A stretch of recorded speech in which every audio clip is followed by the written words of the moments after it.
Such a perfect devotee offers respects to every living entity because he is under the firm conviction that the Supreme Personality of Godhead has entered the body of every living entity as the supersoul or controller. Purport by Srila Prabhupada. A perfect devotee, as described above, does not make the mistake of thinking that because the Supreme Personality of Godhead as Paramatma has entered into the body of every living entity has become the Supreme Personality of Godhead. This is foolishness. Suppose a person enters into a room. That does not mean that the room has become that person. Similarly, that the Supreme Lord has entered into each of the 8,400,000 particular types of material bodies does not mean that each of these bodies has become the Supreme Lord. Because the Supreme Lord is present, however, a pure devotee accepts each body as the temple of the Lord. And since the devotee offers respect to such temples in full knowledge, he gives respect to every living entity in relationship with the Lord. Mayavadi philosophers wrongly think that because the Supreme Person has entered into the body of a poor man, the Supreme Lord has become Daridra Narayan, or Poor Narayan. These are all blasphemous statements of atheists and non-devotees.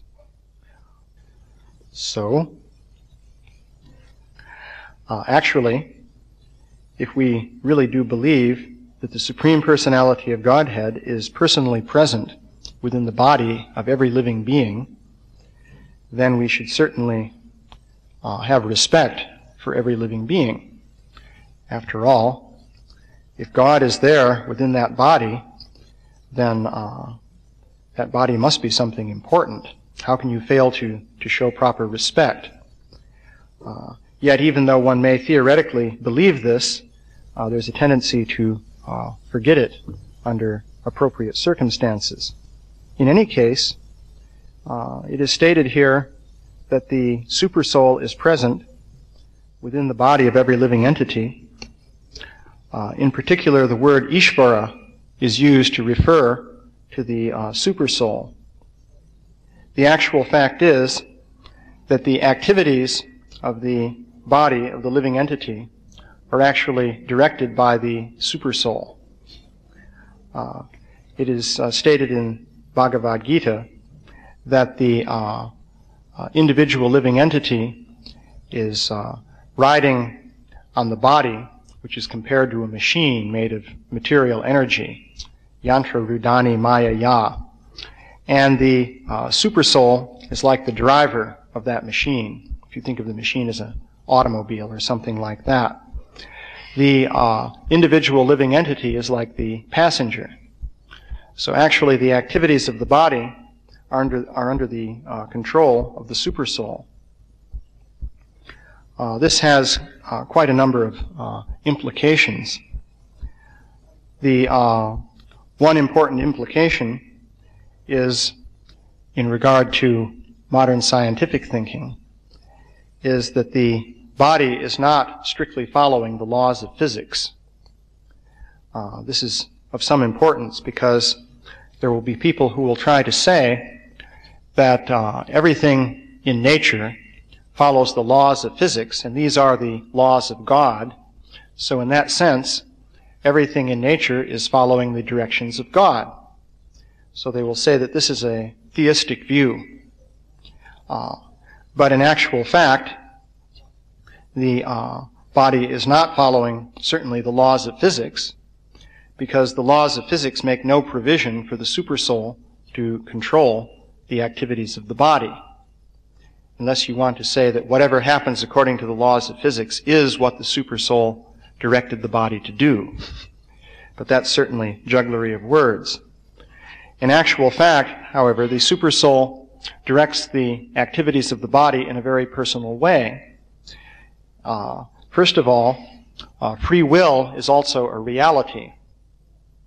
We do have free will. At the same time, we are conditioned by the modes of material nature. So therefore, this question of free will becomes a very delicate one if one wants to understand properly what's going on. Basically, the way things work is that we do have freedom of choice, but at the same time we are constrained by our choices. You can see that in the example of somebody who, let us say, decides to take a certain flight on an airplane. So up to the point that he gets on board the plane, he has the opportunity to make a decision as to whether to do that or not. But once he's on the plane, he can't change his decision, unless, of course, he wants to open the door of the plane and jump out, or something like that. And of course, that also would have some drastic consequences. Or another example, a person decides to jump off the top of a 20-story building. Once he's made the jump, then he actually is acting according to the laws of physics at that point, accelerating at approximately 32 feet per second squared. But he did have the choice. So we have choices, and because of that, we're responsible for our actions.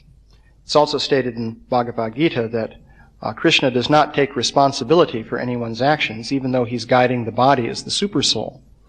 So you might say, well, if he's controlling what the body is doing, then why should we accept responsibility for what happens? It's being done by God. Likewise, if what we're doing simply happens according to the laws of physics, and thus it's determined by those laws, then again, why should we take responsibility? Because after all, one could say that this bundle of atoms is merely doing a certain thing because of the forces, physical forces and so forth that are acting. So what question is there of responsibility for actions? What's going to happen is what inevitably must happen according to the particular forces and subatomic particles and so forth that are all interacting together. The whole thing is just running on automatically. So the very idea of responsibility doesn't even enter into the picture. So the actual situation, though, is that the supersoul is monitoring the desires of the soul and controlling the body accordingly. So therefore, the soul is repeatedly being given choices of how to act, to go in this way or to go in that way. And therefore, the soul is held responsible for its choices. So there's freedom, and with freedom, there's also responsibility. So this philosophy of Krishna consciousness actually provides a reasonable solution to the question of free will and responsibility. The modern scientific point of view doesn't enable one to resolve that question in any sort of satisfactory way, because there you're just a bunch of atoms and you're doing what the atoms do according to the atomic forces, and that's it. So you're just a big chemical reaction, that's all. So that means modern science actually totally undermines such ideas as morality, responsibility, ethics, and so forth. But of course many people don't like to admit that. But nonetheless, that is the case. So the supersoul is directing the body in a personal way because it is directing it according to the particular desires of the spirit soul. So that means the living being is a combination of the transcendental elements, namely the soul and the supersoul, and then subtle material elements, subtle body of mind, intelligence, and false ego, and then finally the gross body of earth, air, fire, water, and ether. So the common material conception is that there's nothing there but the gross body. But actually, many things are going on apart from just the gross body. So this action of the supersoul in directing the activities of the body shows up in many different things that happen in the course of ordinary life. One interesting phenomenon is something called inspiration. It seems that occasionally people will be inspired to do a thing in a certain way, and they'll understand, well, here's how to do it. And if they think carefully about what they're doing, they'll realize that they don't really know actually where this idea is coming from. So The old word in English for this is inspiration, which literally means to breathe in. So the idea is that the concepts or thoughts are coming from another source. In fact, the supersoul is providing these thoughts and ideas. And the supersoul will do that in accordance with the desires of the individual and also the karma of the individual. That is, there's desire and there's also the question of what one deserves. So you may, for example, desire to have $1 million, but if you don't deserve that, then you won't get it. On the other hand, if you do deserve it and you desire it, then the supersoul may orchestrate a series of choices and events in which you become a millionaire very quickly. This kind of thing happens. So this phenomenon of inspiration is interesting because there you have ideas occurring which seem to come out of nowhere. And these are, in some cases, quite remarkable. For example, there was a mathematician named Poincaré, very famous mathematician in France at about the turn of the century. So he was working on various difficult problems in mathematics. And he said that very frequently, when he worked on a given problem, he would find that he couldn't get the solution by his conscious efforts. He'd spend a long time working on the problem, and he just couldn't make any headway with it. But then, at some moment when he was thinking about something else, suddenly the entire solution to the problem would come into his mind. So since this happened quite frequently with him, he wondered, what was happening and was thinking about it in various ways. And he postulated finally, at least tentatively, that there must be something that he called the subliminal self, and that this subliminal self has powers that the conscious self doesn't have. And furthermore, the subliminal self has artistic sensibilities, because he said the solutions to these mathematical problems were frequently very aesthetic and beautiful, according to certain standards of beauty and so on. So, therefore, this subliminal self must be capable of a very high degree of artistry. So, he made these observations. He finally came to the point of saying that indeed it would appear that the subliminal self is superior to the conscious self. But then he backed away from it. He said, should I accept this conclusion? I, for one, would hate to accept it. And at this point, he then introduced a mechanical model of the subliminal self. And according to this model, ideas can be thought of as hanging on a sort of pegboard. And you shake the pegboard and the ideas keep jostling around. And if you shake it long enough, they'll come into certain combinations which then pass inspection by the conscious self. And these are these ideas. So this was the final model he came up with. But actually, that was interesting because he could easily calculate himself the number of combinations you'd have to go through in combining ideas. And you can easily see that, say, if you combined ideas at the rate of doing this billions of times per second for billions of years, you wouldn't be able to go through enough combinations to account for the actual things that happen. So, there is evidence of the presence of supersoul within the body. Srila Prabhupada said that actually the common man can perceive the supersoul within the body. And you wonder what kind of common man he was thinking of. Maybe a somewhat unusual common man.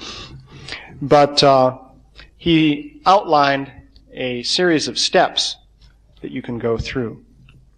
So, in the first step, one observes that he is different from matter.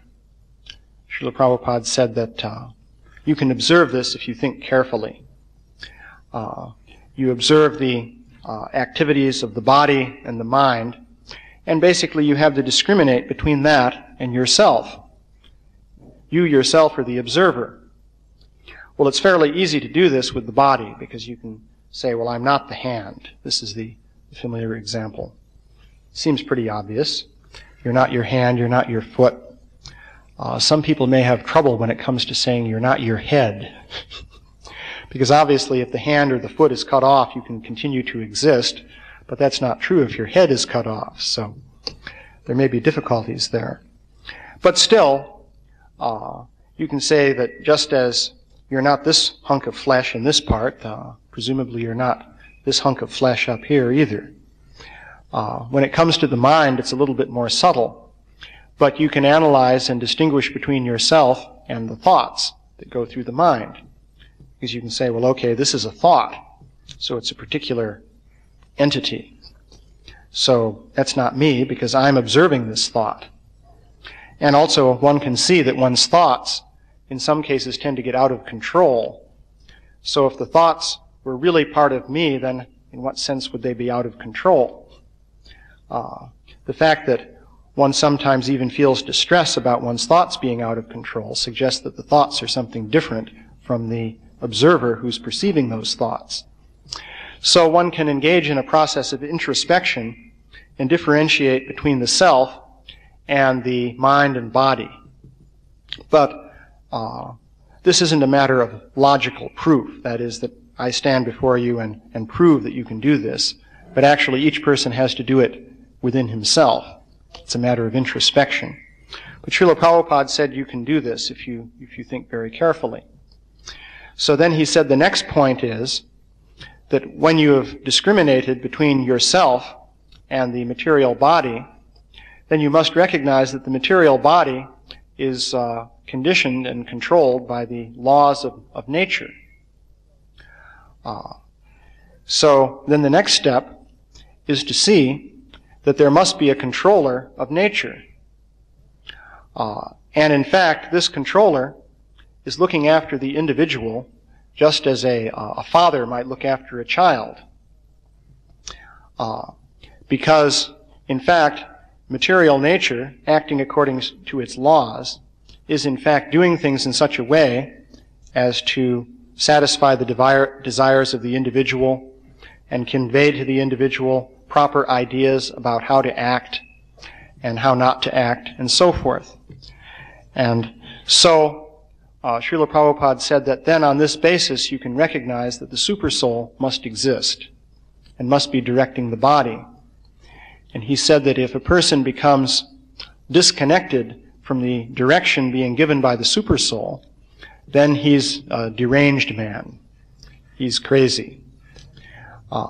So what it amounts to then, well, of course, one common statement for this direction of the supersoul is that that is the voice of conscience.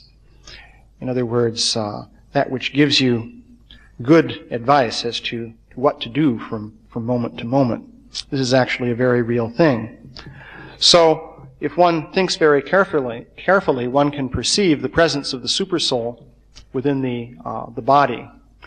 And one can see that the supersoul is active even in the matter of ordinary decision making. The example I gave of the mathematician is one in which unusual things happen. And there are lots of other examples like that. Another interesting example is Mozart, who testified that complete symphonies would spring into his head instantaneously. He made this claim. That is, the whole thing would be there all at once. He wouldn't have to wait 45 minutes for it to play from beginning to end, but he would perceive the entire thing at once, and he would then be able to start writing it down. And in fact, apparently he would do this. He would sit and write like anything, and the result would be a complete finished piece of music that then became famous.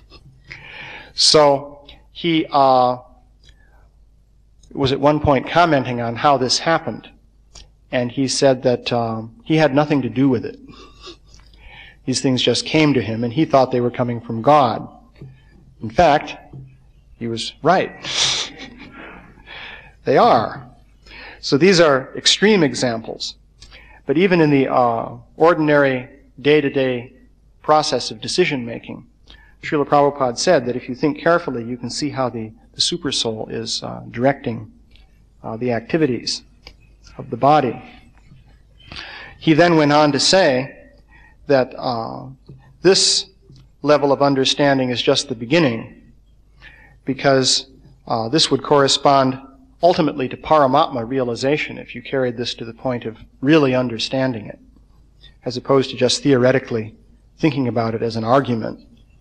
But beyond that, there's the recognition of Bhagavan, the Supreme Personality of Godhead, in his form as Krishna, and one can relate with Bhagavan in terms of bhakti. So by consulting the Shastra, which explains this process of bhakti, and following the Guru, who's the external representative of the Supersoul, then one can understand this process and come to the realization of Bhagavan. Srila Prabhupada comments in the purport, of course, about the misconception of the Mayavadis. When you realize the Supersoul, naturally you become aware of the divine attributes of God. And it is possible in illusion to think that these are my attributes when you attain that awareness. So this is sort of the phenomenological basis for Mayavadi philosophy. There's the theoretical basis, namely the different arguments that are made and so on and so forth. But the basis, phenomenological basis, would mean the basis in terms of what you actually perceive in experience.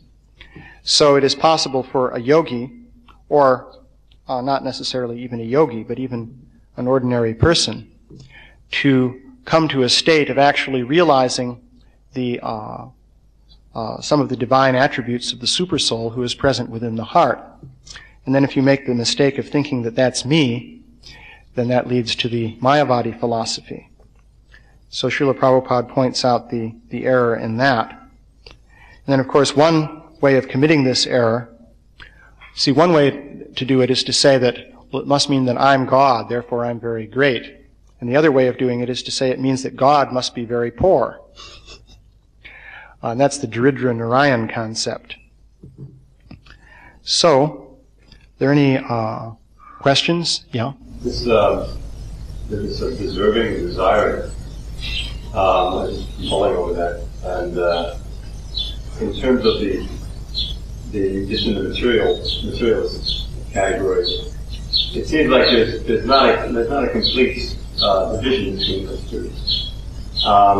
We are often enjoying this as children, say, if you want it enough, you can get it. You can achieve something in your life. You just want it enough. And if you just are very lackadaisical about that desire, then you get it. And there's even a whole school of New Age thought about how you can visualize yourself to be rich, and whatever you really want and now to visualize will actually happen.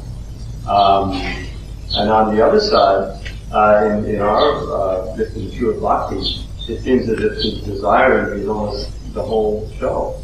We have this verse about how the only prize for pure bhakti is the need for it and so forth. So really desiring is what we're cultivating. We're cultivating a strong desire to be practicing the mission. So how does this work in the soul? Well, the only thing that I understand there is, pardon me, his question is that desire seems to have a very powerful role in all activities. Certainly in material activities, desire plays a role. And he mentioned the New Age philosophy that if you want something, if you visualize that and really desire it like anything, then you'll get it, because the idea is you create your own reality. That's the way they usually put it. And then Dravida Prabhu pointed out that it seems that in Bhakti Yoga, it's a similar thing. In fact, you can carry that even further and bring up this business of Raganuga and the visualizing the pastimes of the gopis and so on. It seems you create a mental world that you enter into, and then that somehow becomes real. Actually, in general meditation, just like even meditation on supersoul, the yogi visualizes the form of the supersoul, and then finally the supersoul actually becomes manifest. So what's going on there? Well, evidently, what happens to the living entity indeed depends crucially on the desires of the living entity. Basically, desire determines action by divine arrangement. So man proposes and God disposes. So that's the way it works. So if you don't desire something, then Krishna isn't going to give that to you. After all, why should he if you don't even desire it? This also applies to bhakti yoga. If you don't desire to have some loving relationship with Krishna, then why should that happen? So we're advised to desire that instead of desiring other material things. So the whole idea is that it's a question of how you direct your desires. And there is still, however, a world of difference between the mental imagery that one uses in the course of formulating one's desire, because you could say a desire must have content, and the content is expressed, let's say, in terms of mental images. Because if you don't have mental images associated with your desire, then what is that desire? For example, if someone is desiring to see Krishna, then they're visualizing Krishna. So the point then is that there's a large categorical difference between the mental images involved in formulating the desire and what you actually get as a result of the desire. There's a big difference between visualizing, for example, the form of Krishna in meditation and then actually perceiving the form of Krishna when he actually appears before one's vision. That seems to be clearly demonstrated by the behavior of, for example, Narada Muni, when he had been meditating on the form of the Lord for a very long period of time when he was the son of the maidservant, for his whole life practically. And then toward the end of his life, Krishna actually appeared once. And he could certainly tell the difference because he became totally ecstatic at that point.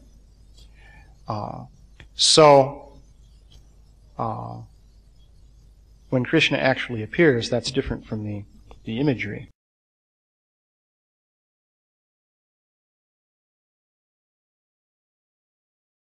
Respect to such temples in full knowledge. He gives respect to every living entity in relationship with the Lord. Mayavadi philosophers wrongly think that because the Supreme Person has entered into the body of a poor man, the Supreme Lord has become Daridra Narayan, or poor Narayan. These are all blasphemous statements of atheists and non-devotees. So, actually, if we really do believe that the Supreme Personality of Godhead is personally present within the body of every living being, then we should certainly have respect for every living being. After all, if God is there within that body, then that body must be something important. How can you fail to show proper respect? Yet even though one may theoretically believe this, certainly the laws of physics, because the laws of physics make no provision for the supersoul to control the activities of the body. Unless you want to say that whatever happens according to the laws of physics is what the supersoul directed the body to do. But that's certainly jugglery of words. In actual fact, however, the supersoul directs the activities of the body in a very personal way. First of all, free will is also a reality. We do have free will. At the same time, we are conditioned by the modes of material nature. So therefore, this question of free will becomes a very delicate one if one wants to understand properly what's going on. Basically, the way things work is that we do have freedom of choice, but at the same time we are constrained by our choices. Such a perfect devotee offers respects to every living entity because he is under the firm conviction that the Supreme Personality of Godhead has entered the body of every living entity as the supersoul or controller. Purport by Srila Prabhupada. A perfect devotee, as described above, does not make the mistake of thinking that because the Supreme Personality of Godhead as Paramatma has entered into the body of every living entity has become the Supreme Personality of Godhead. This is foolishness. Suppose a person enters into a room. That does not mean that the room has become that person. Similarly, that the Supreme Lord has entered into each of the 8,400,000 particular types of material bodies does not mean that each of these bodies has become the Supreme Lord. Because the Supreme Lord is present, however, a pure devotee accepts each body as the temple of the Lord.